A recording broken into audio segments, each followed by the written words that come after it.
Hello and welcome to Perfect Glamour Fashion. In today's tutorial, we're going to be learning how to make this trending armhole princess that bustier with asymmetric hemline and neckline. Let's get into it.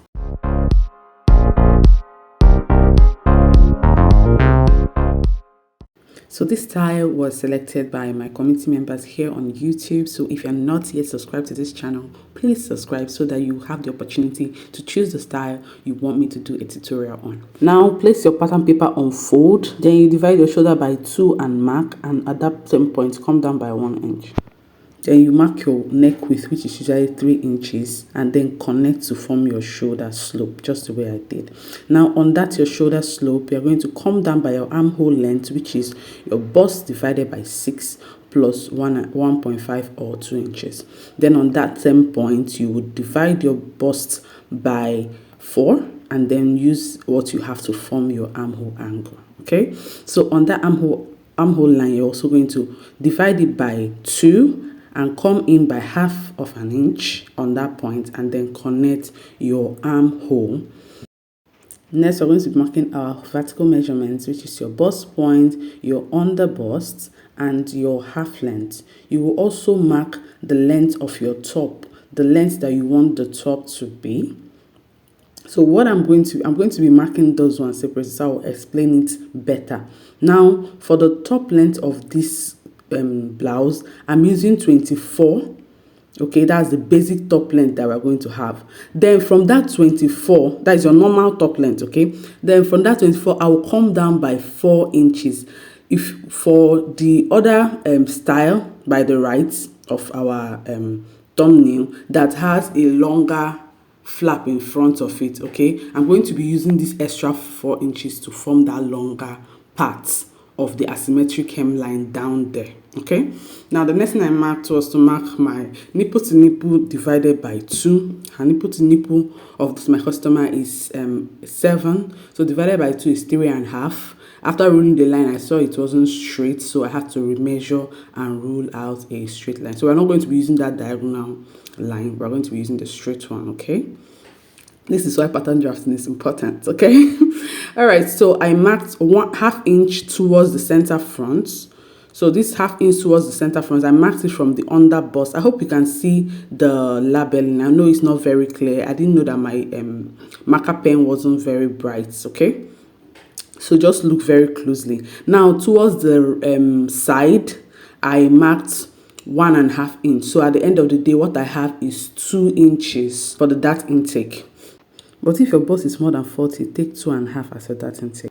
Then I came down by 1 inch just to give room for fullness. You can come down by 1/2 inch, okay? But for this, I wanted to have so much fullness with this top, okay? So to form the armhole princess, that you come down by the half of your armhole. So half of this armhole is 4, and then I connected with a curved ruler, and then I will come down by 1.5 to form the darts. Okay, and then you will connect it with the curved ruler back to that same nipple point. Okay, that's bust points.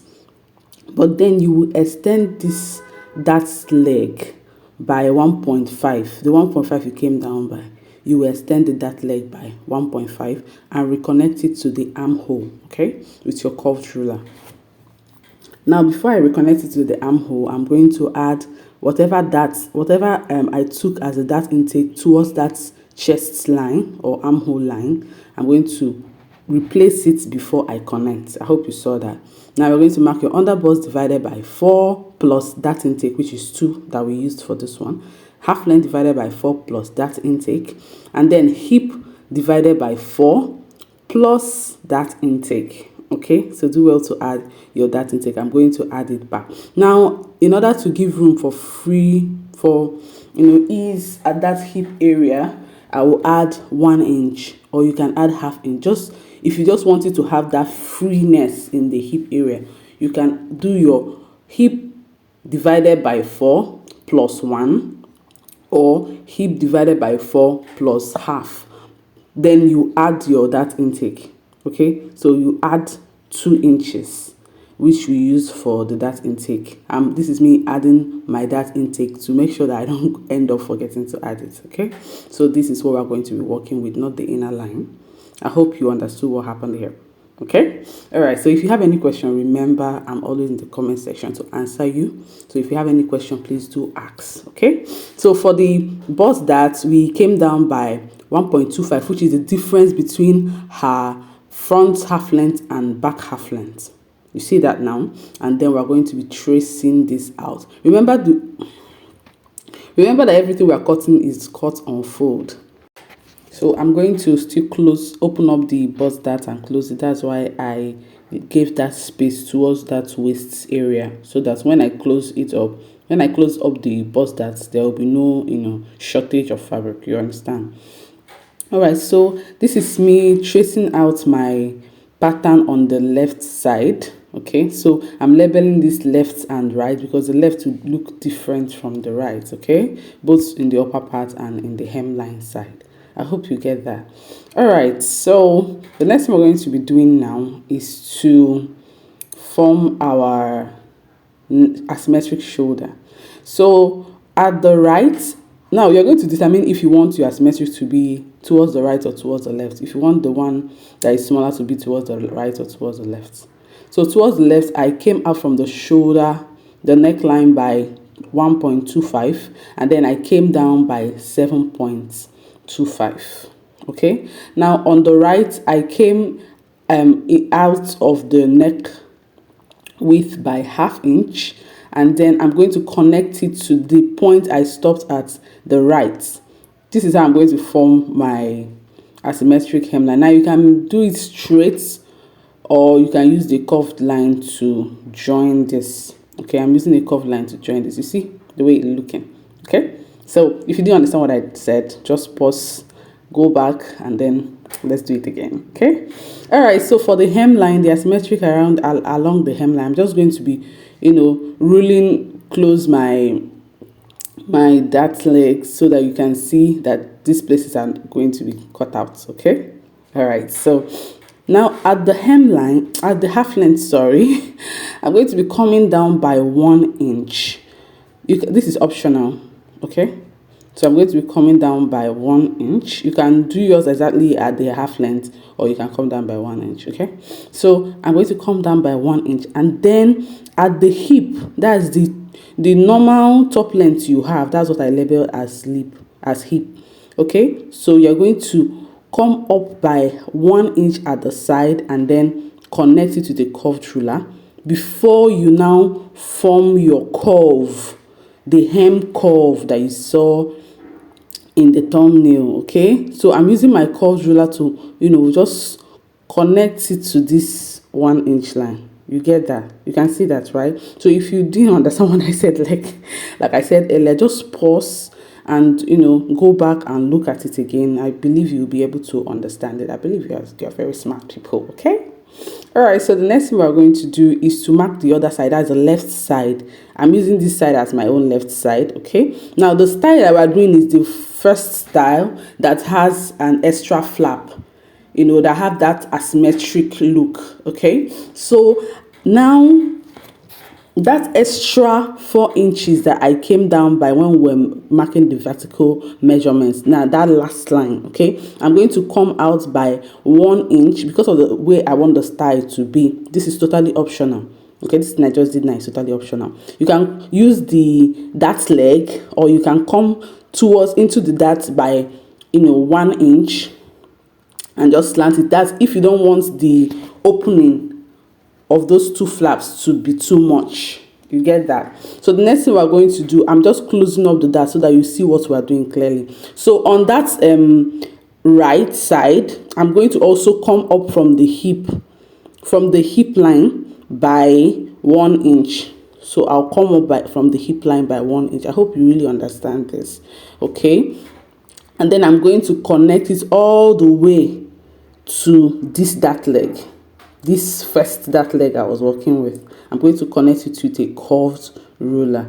Okay, just to give me that look of the one in the thumbnail, the one by the right side of the thumbnail. Okay, there are like two different styles on the thumbnail. Okay, so of the down part, actually there are two different styles. So this is what we have for the first style on the thumbnail. I'm going to show you, if you don't want it to be like this, if you want it to be more open than this, what you just need to do is on that same 1 inch you came down from the half length, just mark 1 inch towards the center front.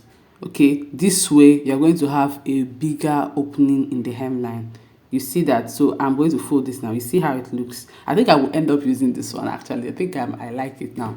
All right, so the next thing I did was just to close up the bust darts. I've closed it up. Okay, now remember that I said that we have two styles on that thumbnail. Okay, so now I'm going to show you how to do the second style if that's what you're interested in. All you need to do is, because we have already formed the one for the left, it's going to be the same, but for this one for the right, okay, you're not going to be using that extra 4 inches we came down by. You're just going to place your curved ruler and make a curve into the hip line, that same hip line. Okay, so you just make a curve into the hip line with your curved ruler, and then you're going to cut off that 4 inches extra that we left for the other style. Did that make sense? Okay, I believe you understood what I said. I want you to pay close attention to this back. Okay, so also place your fabric on fold, mark your shoulder divided by 2, come down by 1 inch at that point, then mark your neck width, which is 3 inches, and then form your shoulder slope just the way we did for the front. Then you come down by your armhole length, and then you connect the lines, and you divide your bust by 4 and mark. So wherever you mark, you use it to form your armhole angle, and then on that same armhole line you divide it by 2, come in by half of an inch at that same point, and connect with your curved ruler. So with this we are done with that, with your armhole. All right, so for the vertical measurements, you're going to mark your nipple points, then you mark your under busts. Okay, and then you will mark your armhole for your half length for your back. Your half length for your back is different from the half length for your front. It is that difference that we used to form our bust darts, remember. Okay, so you mark your back half lengths. So I've ruled out these two lines, just the bust point and the half length. That's the back half length. Now for the down part, we are going to go into it later. Now you're going to mark your nipple to nipple measurements and just rule up the line. See the way I'm ruling the line, I just ruled it. I made sure the line passed the bust point. Okay, so on that bust point, come up by 1 inch, then on the half length, come out by half inch on both sides, and then form your darts. We're going to finish up these darts later. Okay, so the next thing we're going to do after that is to mark your body measurements. That's your waist or half length divided by your waist divided by 4 plus your dart intake. So we used 1 inch as a dart intake here, so we replaced it and then we formed the side. Okay, so the next thing, we'll bring your side for the front and use it to measure the length of your top. Okay, so that length of your top, you're going to mark it towards that center back also, so that you have a straight line. Okay, so you get that, right? Okay, so now that you have ruled out that line, I'm just going to use and rule out where your this thing will stop, and then we'll now finish up our dart by coming down by 5 inches from the half length. So we'll finish up that dart, come down by ½ inch from the half length. Then you place your hip measurement here. Your hip, there is no dart intake here, so there is no darts to add. So just mark your hip and connect it to the half length that you already have. Now I don't want the back to be straight like this, so I will come down by 2 inches and then use it to form the curve for the back. If you notice, if you have seen that style when she turned back, you see that the back side is also down a bit. Then to form the princess armhole, the princess dart for the back, just mark the half of the armhole and place your curved ruler and just rule it out. Okay, so I'm done with this. I'm going to cut this out, and then I'm going to unfold the paper and trace out what I have on the right, on the left also. Now to come to cut the shoulder for the back. Now observe that style, the back, the zip is one side. Okay, the zip is one side, it's not in the center of the back. That's why we didn't add zipper allowance in the initial stage. Okay, so what you do is to flip your front to face this back. So you see how this is going to be. Okay, so your front facing front facing front. You understand? That's how I marked this place. So you mark what you have on the front, on the back also. I hope that made sense. Okay, so you just bring your front piece, place it on the back, and mark what you have, and make sure that the place you have marker on is facing the place you have marker on the back. The place you have marker on in front is facing the place you have marker on the back. Okay, so when you have ruled out the neck, just use your curved ruler to now connect the rest. Connect the shoulder style you want, the neckline you want for the back. And then this is me completing the armhole princess that for one side. The other side, the right side you don't need to complete the armhole princess that. Okay, so you just complete it on the left side. I hope that made sense. Okay, if you have any question, please ask me in the comment section. I will answer. Okay, all right, so this is the side, this is the center, and this is also the side. So I will label it this way. All the sides that is by the left is side 1 and center 1, and then the one for the right side is side 2. So I did this so that I can understand what I'm doing, okay, when I'm piecing it together. All right, so for this zip allowance, I'm now going to be adding my 1.5 inch zip allowance. I added extra paper. If you observe, I added extra paper, and then I formed the zip allowance. I'm using 1.5 for this zip allowance because I'm going to be turning in lining with the ½ inch, and the other 1 inch will be for the zip. You see that now? So this is the zip allowance because the zip is going to be on one side.